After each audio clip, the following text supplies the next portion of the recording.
az amúgy egész korrektál. Na, szóval... Házhoz jössz, vagy mennyit én? Én megyek házhoz, igen. Na, úgy látom, hogy... és igazából annyira nem látom, hanem hogy miket válasz egészségügyben. Figyelj, masszázs, mire gondolsz? Így nagyjából vállalok. Gumi nélküli fektek. Na, éppen ezt akartam kérdezni.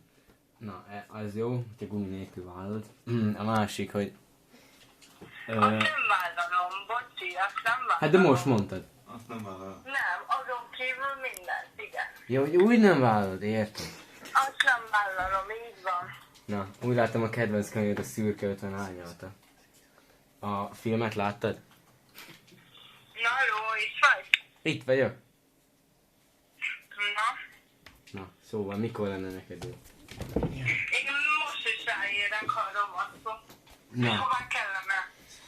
Budapest 9. kerület. Igen. A másik nem baj, hogyha Ispanommal mennénk.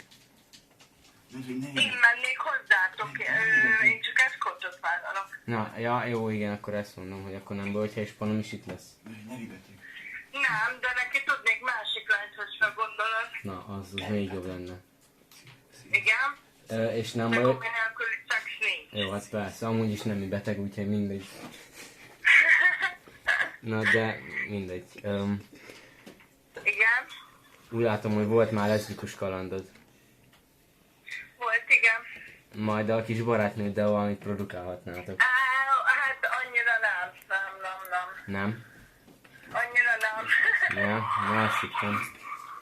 Pedig azért adtunk volna egy kis plusz pénzt. Nem mindegy. Nem. Nem, jó, nem baj. Ez még jó, 5 még. Igen? Szóval úgy látom, hogy a kedvenc férfi parfümöd a friss tusfürdő illata. Úgy látom, hogy nem vagy nagyon sokat elváró női típus. Hogy érted, hogy sokat elvárom? Hát, hogy tusoljon, ne osztsál, annyi.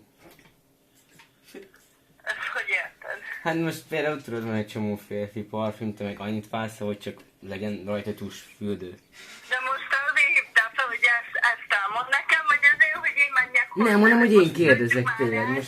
el. Most egy idegen ember csak nem hívok el a saját házamba, hadd ismerjek már, meg úgyis az én telefonszámmal megy. Ja, hát bocsánat, én nem szeretnék ismerkedni, ezt figyelj, hogyha szeretnél valamit, akkor nagyon szívesen megyek, de így nem ismerkedek. Ja. Fürödni szeretsz? Azt mondja.